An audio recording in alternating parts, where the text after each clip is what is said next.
Now what's really interesting about this is the standout spec, a 1-inch CMOS camera sensor. Guys, for a drone of this microscopic size, that is a massive deal. It's a real game changer.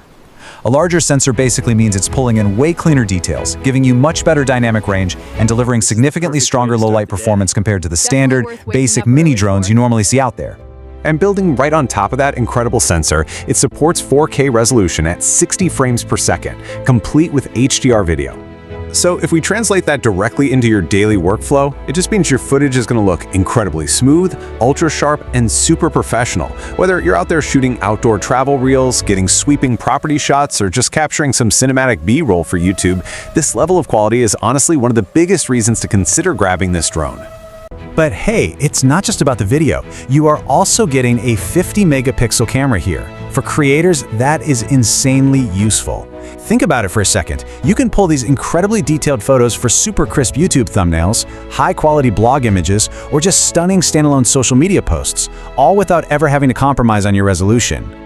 Next up is the f1.8 aperture. Basically, this opens up and brings in a massive amount of light. That makes it absolutely perfect for capturing those gorgeous sunset, city skyline, or evening shots. You know the ones. Situations where other tiny drones would normally just give you a dark, noisy, grainy mess. And speaking directly to all our social media creators out there, the Mini 5 Pro offers dedicated vertical shooting support for platforms like TikTok and Reels.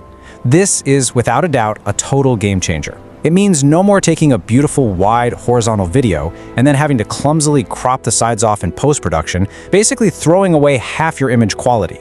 Now you can record content that natively fits vertical platforms right out of the sky. Which brings us to Section 3, Flight Time and Safety. Basically, having confidence while you're up in the air. So, the crucial point is comparing your battery options. The standard intelligent flight battery is going to give you up to 36 minutes of flight time. But if you opt for the Battery Plus, that bumps it up to a staggering 52 minutes in controlled conditions. Now, let me just play the trustworthy guide for a second here. Always remember that things like heavy wind, fast movements, your recording settings, and those active safety features, they are always going to lower your real-world flight times. Still, giving yourself that kind of a buffer is absolutely huge. Now imagine combining that impressive flight time with ActiveTrack and advanced obstacle sensing. If you're a beginner, this matters immensely. I mean, obviously, this doesn't mean you can just fly carelessly with your eyes closed, but having the drone actively track a subject while its sensors are constantly working to avoid trees, buildings, and tight spaces, that gives you this vital extra confidence. You can actually focus on getting that perfect cinematic shot, rather than just panicking about crashing your brand new drone.